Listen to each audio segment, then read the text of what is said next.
ঢাকায় আসছেন বিশ্বসেরা goalkeeper Martinez. কারণটা কি? বাংলাদেশি আর্জেন্টাইন ভক্তদের জন্য এটা সুখবর।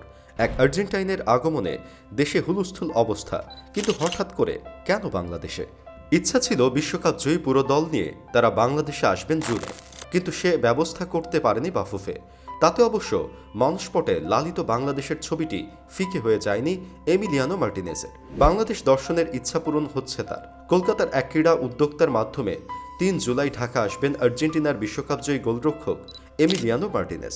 সারাদিন বিভিন্ন অনুষ্ঠানে উপস্থিত থেকে পরের দিন কলকাতা যাবেন। শতদ্রু দত্ত কলকাতার নামকরা ক্রীড়া উদ্যোক্তা। তিনি বিশ্বকাপজয়ী আর্জেন্টিনার গোলরক্ষক এমিলিয়ানো মার্টিনেজকে বোঝাতে গিয়েছিলেন কলকাতায় ফুটবল উন্মাদনার কথা।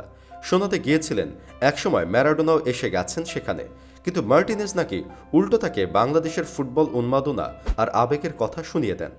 সত্যি কথা বলতে কি, প্রথমে আমিও একটু অবাক হয়ে গিয়েছিলাম। আমাকে তিনি জিজ্ঞেস করেছেন, তোমাদের ওখান থেকে বাংলাদেশ কত দূর? আমি বললাম, কাছেই, ৩০ মিনিটের ফ্লাইট। শুনে মার্টিনেজ যেন উত্তেজিত। আমাকে অনুরোধ করলেন যেন বাংলাদেশে তার একটা সফরের ব্যবস্থা করা হয়। বাণিজ্যিক দিকটা আমাকে দেখভাল করতে বললেন। তিনি বলেছিলেন, বাংলাদেশে যেতে চাই, দেখতে চাই আমাদের সমর্থকদের, আর তারপরই আমি আমাদের বাংলাদেশি পার্টনারদের সঙ্গে যোগাযোগ শুরু করি। আশা করছি ৩ জুলাই এমিলিয়ানো মার্টিনেজ বাংলাদেশে থাকবেন। হোয়াটসঅ্যাপ কলে শতদ্রু দত্ত রনি জানান, আর্জেন্টাইন এই গোলরক্ষক বাংলাদেশে আসতে ঠিক কতটা উদ্গ্রীব। তিনি বারবার বলছিলেন, তুমি কি জানো বাংলাদেশে আমাদের আর্জেন্টিনার কত সমর্থক রয়েছে? তারা আমাদের জন্য কি করে? বিশ্বকাপে সব সময় ওরা আমাদের পাশে ছিল। ওখানে আমার অনেক ভক্ত রয়েছে, তারা আমাকে দেখতে চায়, আমিও দেখতে চাই তাদের। তুমি যে করেই হোক একটা ব্যবস্থা করো। কলকাতার চেয়ে ঢাকায় আসার ব্যাপারে মার্টিনেজের আগ্রহ যেন বেশি। আমি তাকে বলেছি, কলকাতা আর ঢাকা একই রকম, আমরা একই ভাষা বাংলায় কথা বলি।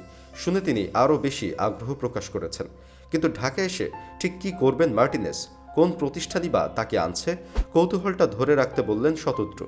২-১ দিনের মধ্যেই ঢাকায় আমরা একটা সংবাদ সম্মেলন করে সবকিছু বিস্তারিত জানাবো। আপাতত ঢাকার ২-১টি প্রতিষ্ঠানের সাথে আমাদের আলোচনা চলছে।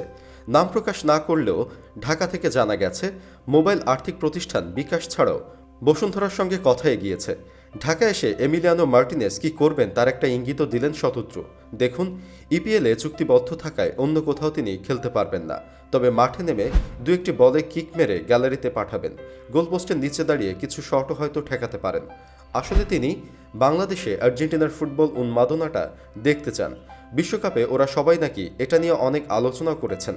কলকাতায় অবশ্য মার্টিনেজের সফরসূচি নির্ধারিত। সেখানে কলকাতা পুলিশের একটি প্রদর্শনী ম্যাচের উদ্বোধন এবং পৃষ্ঠপোষকদের টাইব্রেকার প্রতিযোগিতায় উপস্থিত থাকবেন। কাতার বিশ্বকাপের পর বার্সেলোনায় গিয়ে তার ম্যানেজারের সঙ্গে আলোচনা করি। ম্যানেজার আমাকে জানান, শুধু টাকার জন্য তিনি কিছু করতে চান না। তাকে কলকাতায় আনার একটা শর্ত হলো বেশ কিছু ফাউন্ডেশনে সাহায্য করতে হবে।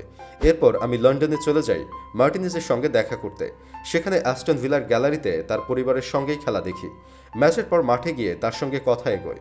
বারবার তার বাঁ পায়ের দিকে তাকাচ্ছিলাম, যে পা দিয়ে তিনি বিশ্বকাপ ফাইনালে আর্জেন্টিনার স্বপ্ন পূরণ করেছেন গোল আটকিয়ে। তিনি ভীষণ শান্ত বিনয়ী। ভারত কলকাতার নাম শোনার পরই তিনি বাংলাদেশ প্রসঙ্গ তুলে আনেন। শতদ্রুর আশা, বিশ্বকাপজয়ী এই আর্জেন্টাইন গোলরক্ষকের মনে আঁকা বাংলাদেশের ফুটবল উন্মাদনার ছবিটি তিনি ঢাকায় পা রাখার পরই দেখতে পাবেন।